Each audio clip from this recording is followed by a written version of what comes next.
Hey guys, welcome back to Broke Boys Armory. Today, what we're going over is to how to mount a scope on your AR-15. This is going to be episode 1 of what I'm going to call the basics. So what I want to touch on real quick is the style of mount that you need to use. So you can see on here that I'm using a mount that pushes the optic forward.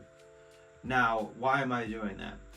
Well, not only because for one I don't have Picatinny rail section on my handguard as like you would on this one, but you can see even in that case I'm still using this same mount. The reason why you want to use this style of mount is because it's going to push the optic forward, allowing you to have enough eye relief to be able to see properly through the scope. Eye relief is the distance between the lens and your eye. Most scopes it's about 2 to 3 inches. So if you had a handguard like this one that is fully Picatinny and you put your ring on that Picatinny rail as it would sit for you to need to be able to see through this properly, your handguard is actually going to be able to shift and move. They do have the ability to do that. So what that does is it's going to be able to throw off your, it would not be able to, but what it does is throw off your zero constantly in your scope. So what you want to do is get a mount like this that pushes the optic forward, that allows you to see properly through it without having to lose your zero constantly.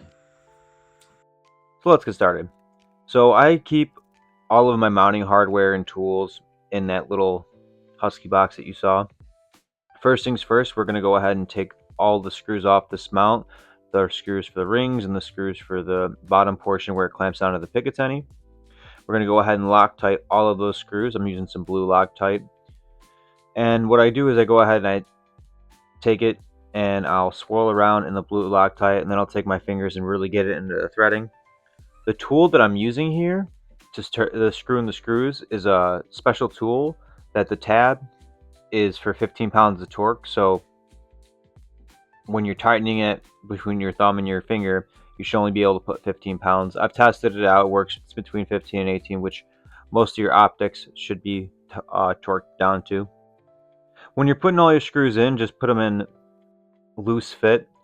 Tighten them down to where you could still be able to move the scope, so when you get behind your scope and adjust it to make sure it's nice and level, that you could still actually move it. I snugged it up too tight the first time. I couldn't quite shift it the way I wanted it to, but once you're done, you got it right in place, it's important to tighten the screws how you saw me on like a diamond pattern.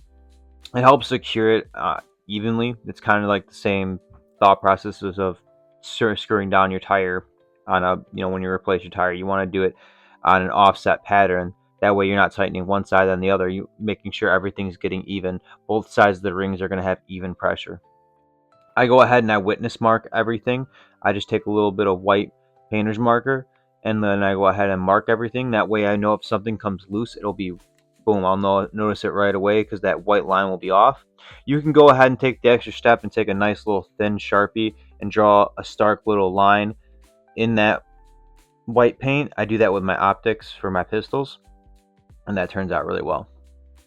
Alright guys, so that's how you mount your scope to your AR-15. One thing I forgot to mention is I took a microfiber cloth, cleaned off the scope, and as well as I cleaned off the mount, the inside of the mount, so there's no dirt or debris caught, between the scope rings and the scope that could possibly affect my zero, could damage scope, anything like that. So I made sure to clean it off real good. You probably saw that.